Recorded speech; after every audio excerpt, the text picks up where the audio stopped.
Tell us why you think you are the best candidate for the MCA job, and follow it up by telling us what you will bring to MEMBLEY. Thank you very much. Good evening, everyone. All protocols observed. My name is CPA Kaberi Daniel. Been born and brought up from RUIRU. Having gone to schools within RUIRU, and also went to the university where I'll be graduating with my MSc Finance. I hold a degree in Bachelor of Commerce. I'm a CPA, CPS. I also hold a diploma, higher diploma in Tax and Administration, higher diploma in Public Administration, and also I have been working in several institutions, considering financial institutions, and I'm the current MCA for GITOTHUA Ward, and I'm happy to be with you as the MEMBLEY people to articulate issues and to push forth what we are planning to do in the near future or for the next term. Kwa hivyo tunasema chapati iive pande mbili. So basically, I've had the MEPRA chair, I have had the MEMBLEY chair talking. I want to start from there before I give it, saying that nothing have been done for MEMBLEY, and you will be surprised once we start to articulating these things that we have done for you people, but in the due course, we'll do it in this forum. I don't say that I have a manifesto, because the sole responsibility and the core responsibility of a manifesto, according to the Constitution and the County Government Act, stands with the governor and the people of Kiambu. So if I lie to you that I have a beautiful manifesto with 100 to-dos, I'll be lying to you. And the beauty about this is not a public rally. It's a debate where we are engaging with facts and fiction. The facts are the governor is the one with the manifesto, and the governor will bring that manifesto to the people during what we call CIDP, County Integrated Development Plan. Once it's signed, it's brought to the assembly for approval.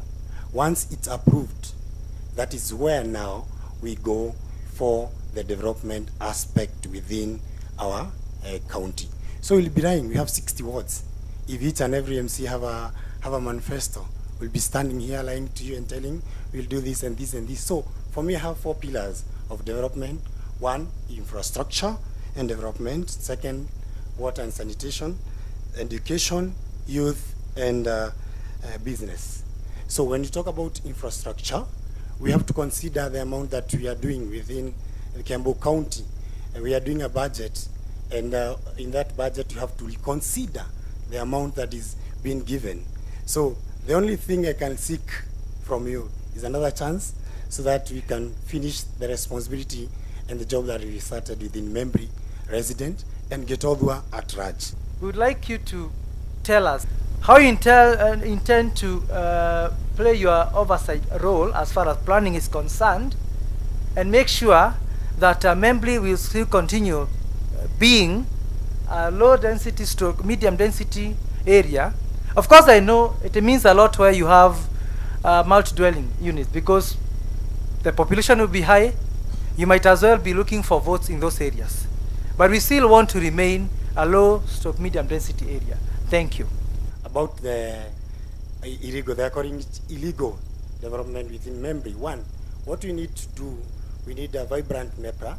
In this angle, I can't tell someone who bought a land in MEMBLEY that I won't develop for you. Now, we have suggestions where other institutions or other associations are doing.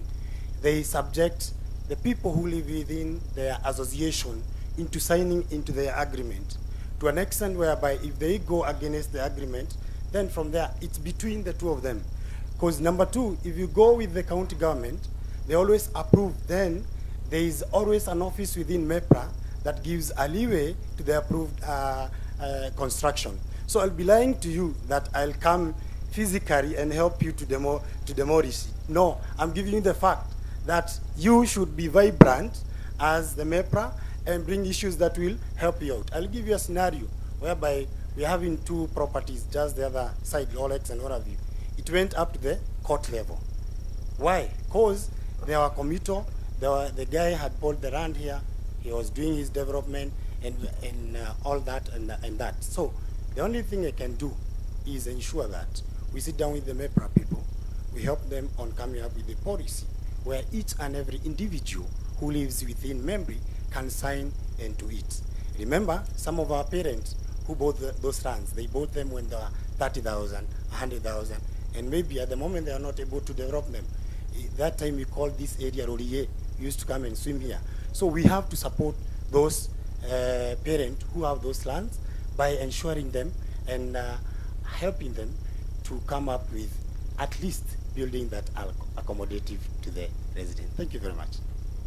What is the criterion you are going to use so that whatever little you get for your ward is equitably distributed? The next question also is, how are you going to make yourselves accessible to us so that we don't have people voting for people they have never seen? Equitable distribution and accessibility. Thank you. Thank you for your question, Madam Grace. But as I started here, I said we have to bring the facts versus the fiction that have been purported.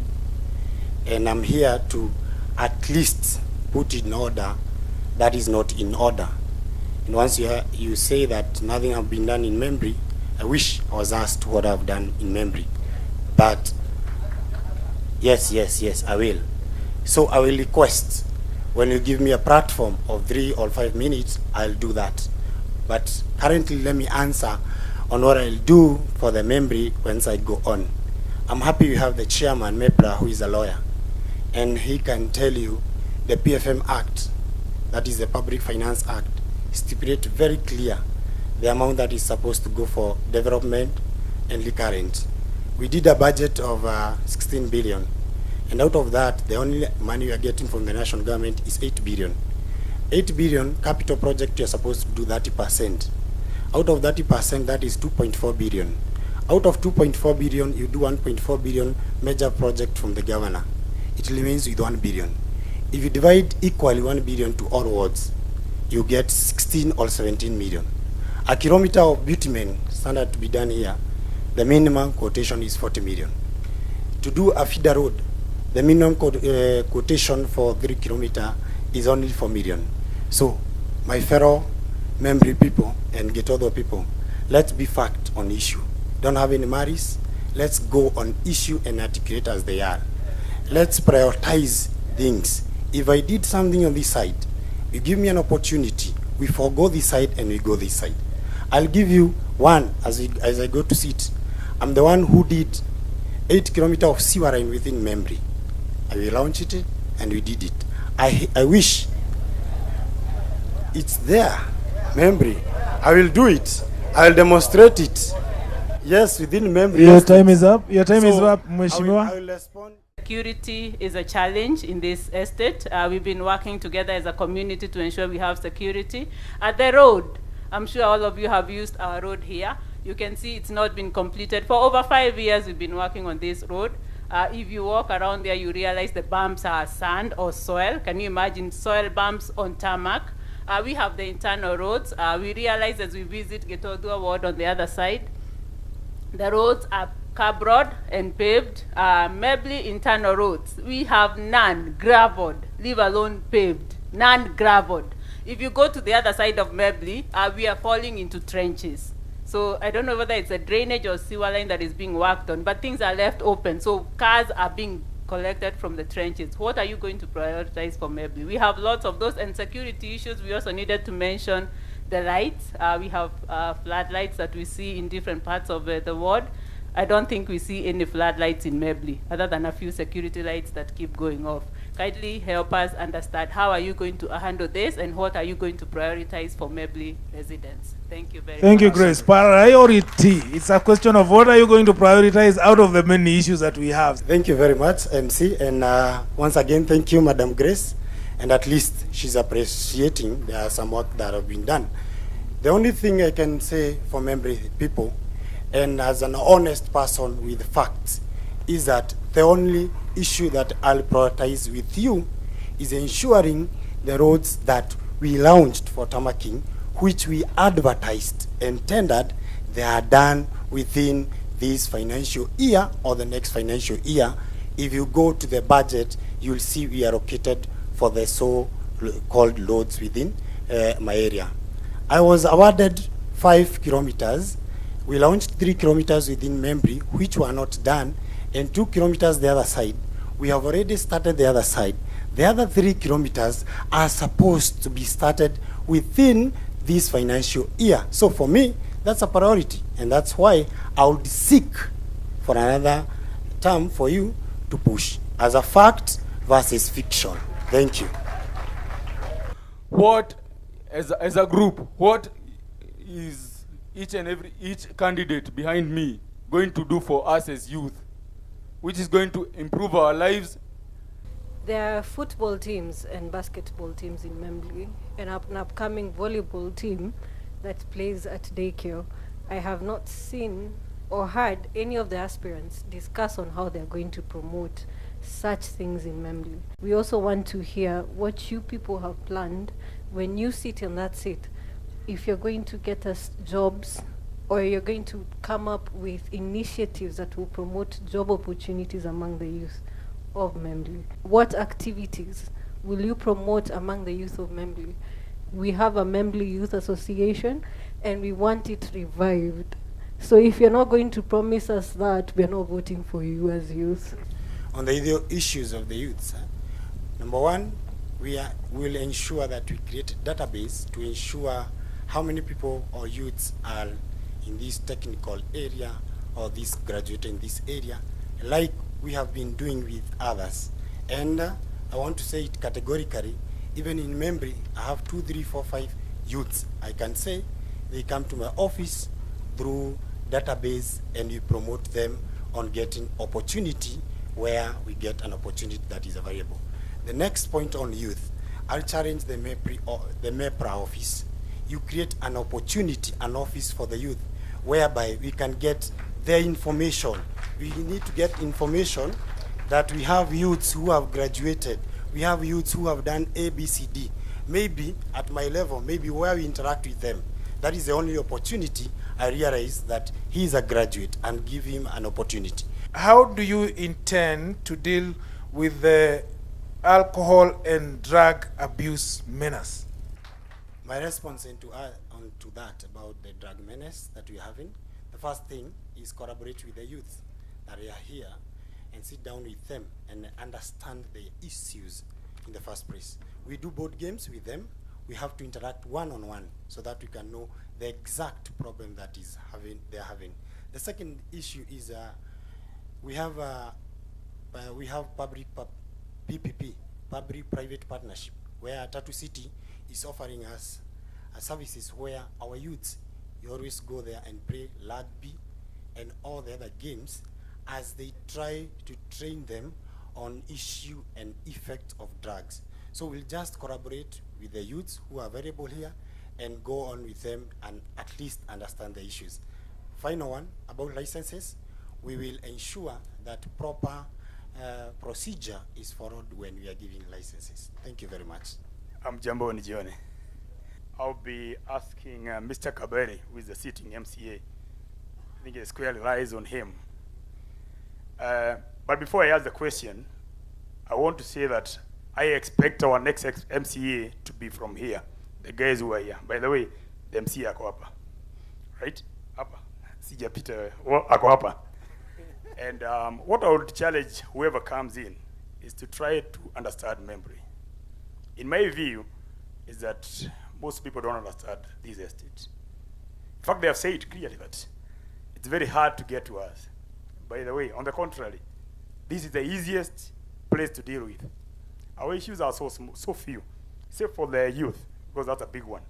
But for the residents, the homeowners, it's the easiest. Small issues here which can be sorted out. Now, straight to the question now. There is a great problem, and it was raised earlier, about this stormwater, which was directed to the estate by the Chinese doing the bypass.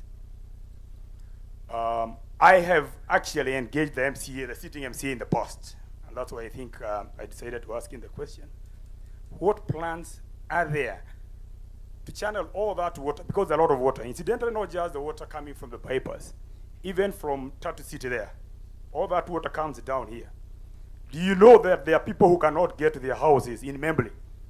Do you know that there are people who are evacuated anytime the rains storm here? What are the plans? What plans are there to ensure that a proper channel is done and directed all the way down? Pakago kwa Kenyatta. Kindly answer that question, because it's a very pertinent issue for the residents of Membley. Thank you very much, my fellow mwanasiasa mwenzangu. Asante sana. 2 minutes. Thank you very much. One, I'm very happy that he have confirmed, he have addressed that issue with me. And as you can understand, we need a multi-agency to do that task. But luckily enough, we have one of the chief officer who resides within Membley. He just got a job like 2 years ago. And we are pushing on the drainage through what we call the climate change funding. And at least you'll get an opportunity to air your views on how it can be diverted. We have to do a public participation once the fund is rolled, and definitely it will be rolled in the 2022/24 financial year. Thank you very much. I happen to be the chair of Kisima Court, who are most affected by the drainage challenges.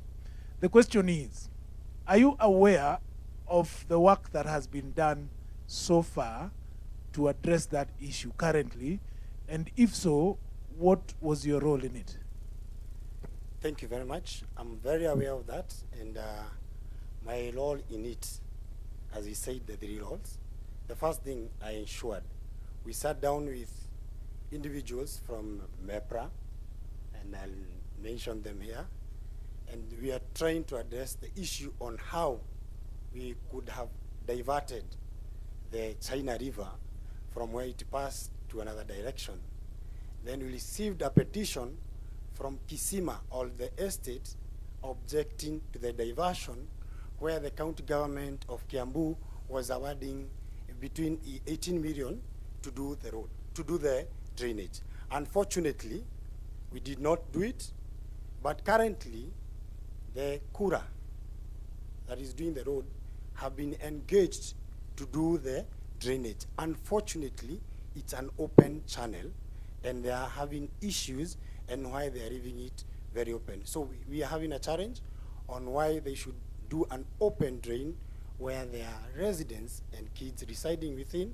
So we will try, as I said, it's a multi-agency thing. We'll try and see whether the county government can come in and maybe allocate on how we can do crossed drainage. Thank you, Chair. Fact from fiction, I happen to have been involved in efforts to get Kura to do what they have done. Yes. We did not have your input. Yes. You were not there. We were looking for you. We didn't find you. The MP helped us at some point. We have had to engage Kura directly. The resident engineer, we have had to write complaints even to NEMA. That is just for clarity purposes. You need to tell us how you'll support the station so that at least we are secure, because we are here to stay. Thank you. About the security, I'll deal it on the 3 aspects that I said. My responsibility, oversight, representation, and legislation. I'll come in under representation, where we will petition the RUIRU Sub-County Security Committee to enhance our police station. That, mind you, it doesn't only serve the Membley resident, it's our police station within GITOTHUA. It also serves the members from other sides of GITOTHUA, where the OCS do a common call from the other side and the other side of BTL. So we will co-own it as our own police station and enhance it as we are supposed to do it. What would you do differently that you have not done so that we can be able to bring you back? Thank you. Thank you very much, Chairman. 2 minutes, Mheshimiwa, for that one. Yes, thank you very much. Right. What I'll do different from what I've done, we say Rome was not built in a day. We have our ups and downs. We have to sit down with the Membley resident and the MEPRA itself and we articulate and help each other to prioritize and push the agendas that we have for the MEMBLEY people. Mind you, there are people within MEMBLEY who are helping me to build GITOTHUA WARD as it is. So the only thing I can do is just sitting down with you and those technocrats, those people with the information and the knowledge and the resources within MEMBLEY. We sit down not like an MCA, but now just like an individual, so that we come at a common goal and we'll be able to push forward. What is this one single thing that you want to do for MEMBLEY in your first 100 days? The one thing I'll do in the first 100 days is infrastructure and follow up on your MEMBLEY Rolex Road bitumen standard. Thank you.